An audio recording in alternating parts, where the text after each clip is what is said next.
All right, so today we're really diving deep. We're taking a look at Tomson Highway's Kiss of the Fur Queen. Ooh, yeah.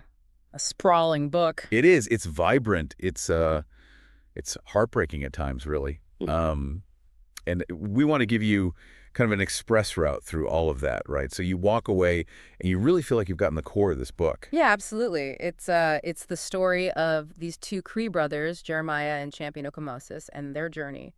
And it touches on so many things: identity, trauma, art, spirit, all of this set against the backdrop of 20th century Canada. Yeah, a lot going on. So where do we even begin with this? Well, I think one of the first things that'll really strike you is Highway's writing style. I mean, Yeah. the way he uses language, it's almost magical. Yeah, it's beautiful. Yeah, he weaves together these really grounded descriptions of, the wilderness up north, but then he brings in all this rich Cree mythology. And it works. I mean, it shouldn't work, but Yeah. right?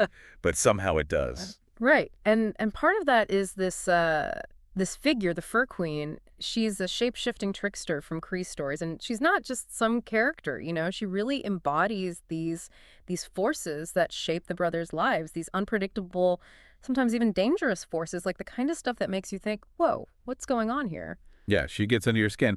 But, I mean, the book goes to some pretty dark places, too. Like, it doesn't shy away from the whole residential school system. Right, right. It's a huge part of the story. And Highway is so unflinching in his portrayal of the impact those schools had on Indigenous communities, on Jeremiah and Champion specifically. It's raw. You see the brutality, the way they try to just erase their culture. Yeah, tough to read, for Yeah. sure. But you brought up something important before, resilience. I mean, amidst all that darkness, there's this powerful spirit, right? Oh, absolutely. It's like alongside this depiction of just immense suffering, you also see this incredible resilience in the Cree people, the spirit that just refuses to be broken. It's really inspiring. And one of the ways that that spirit finds expression, that they kind of find a way through all this, is through art. Yes. And that's so central to the story. You have Jeremiah, who finds solace in music. He's classically trained. But then you have Champion, who's drawn to dance, specifically traditional dance. So they each have these different ways of processing their experiences. Exactly. And Highway uses that contrast so beautifully to show how both individual expression, like what Jeremiah is doing, and connecting with your heritage, like Champion is, can be these powerful tools for healing, for reclaiming who you are. It's powerful stuff.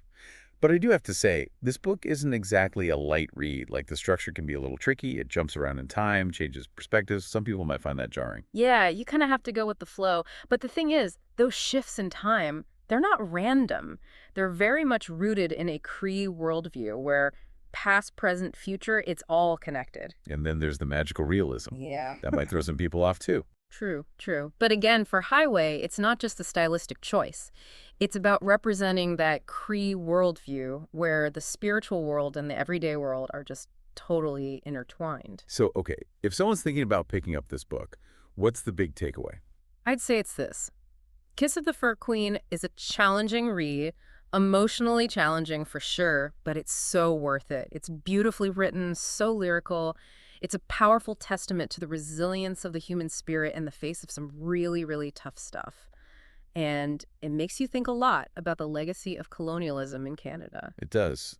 But be ready for a non-linear storyline. Be ready for those magical realism elements that we talked about. Yeah, and be ready to confront some difficult parts of history. Yeah, so much to think about. I always like to leave our listeners with something to kind of chew on, though. So how about this? How can we use art, any kind of art, as a way to heal? From personal pain, from historical trauma, from the things we see happening in the world around us, what role can art play in that? That's a great question. I think that's something worth pondering. Absolutely. All right, well, that's all the time we have today. Thanks for listening. Thanks for having me.